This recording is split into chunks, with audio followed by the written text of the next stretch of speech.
Hi, I'm Danny DeLillo with New Filmmakers Los Angeles in partnership with Moviemaker magazine.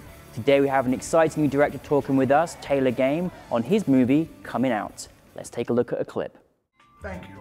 Well, everyone, thanks for coming out tonight. It's really great to have you all here. I just want to say that... Wow, this is really hard. You can do this, Tanners. I'm here for you, mi amor. There is nothing you could say or do that could make us love you any less. Son, we've known for a long time that you're different. We love you, and there's not a thing in the world that could change that. Please just let him speak. What I'm trying to Could say... one of the boner buddies pass the butter, please? My film is a dark comedy called Coming Out. It's about Tanner and how his coming out of the closet takes an unexpected turn and tests the limits of love and acceptance in his family. And it's a short. It's hard to talk about short films because they're kind of like a single premise. It's like telling a joke. Like, tell me about this joke. It's like, well, it's got two parts. It's got a premise and a punchline. So which one do you want? You can't really dive too deep, in there. But yeah. This film has an astounding ensemble cast. How did you find all these wonderful actors? It was a lot of fun. I think part of writing the film, I wrote the parts for these characters. I wrote the character parts for the actors. The actors are predominantly stand-up comics from Houston, Texas. 6 of them were stand-up comics. The other 3 are improv actors. And it was really fun to work with these guys because some of them were mentors. I've done stand-up, and it was fun to kind of work with guys that kind of helped show me the ropes. The improv acting was fun to kind of like bring that element in. It was a lot of personalities for sure. And there was definitely some politics. I talked to like one of the guys that I knew, like, if I get this guy, everyone else is going to say yes. And it worked like a charm. Everybody jumped on, and I think we had a lot of fun. We've had a lot of success on the festival circuit. I actually started this off as a sketch idea. It was really meant to just be like a sketch.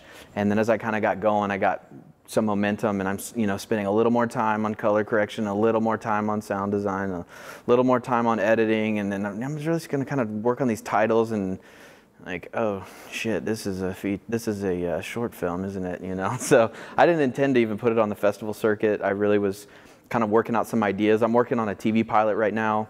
I've written the pilot, and I'm working on the series Bible and kind of putting that together, and got some good momentum on that. And that was really the ultimate plan for what I was doing. I started doing stand-up to kind of get the comedy writing under control. And I did a TEDx Houston talk, and that's kind of like my wheelhouse, is more kind of the profound, and I like mixing the profound with humor. So I like to call them punchlines of profundity. I like kind of moving people towards like a sincere and honest, kind of vulnerable thought, something that kind of gives people something to chew on. So you're a stand-up comedian, and now you're a director.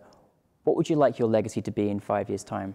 I'd like to be known. I'd like to leave a legacy of just being an honest, vulnerable, authentic person. I think it's easy to get caught up in the larger-than-life aspect of the entertainment industry in all aspects, whether it's music or film. And I've seen people do it well, where they can remain grounded and be able to tell great stories in a way that connects with people. And so I really want to be known as somebody that tells great stories, and that's like an authentic, connected, vulnerable human being. So your film was selected by New Filmmakers Los Angeles. How important was that for you? I was really excited to be selected. It's kind of an interesting balance, right? Because you have to make art that you love and that you believe in. You can't worry about the audience, what people want. I can't make art that I think people will like. I have to make art that's true to me and that's good for me and that means something to me. But there's also that paradox, right, that it feels good to be recognized, or to realize that by diving in deep and diving in inward, when you make something that resonates with who you are and that's authentic and that has like a connection, it's cool to see that like the more you dive in, the more like you kind of draw others in. And so for me, like recognition, when it's compared to connection and connecting with people, is like a very positive thing. And for me, it's whenever I try to make stuff to get affirmation and to get like acknowledged and find value and worth in that, like it just goes to shit like really fast. So it's being able to be centered and receive something in the right way.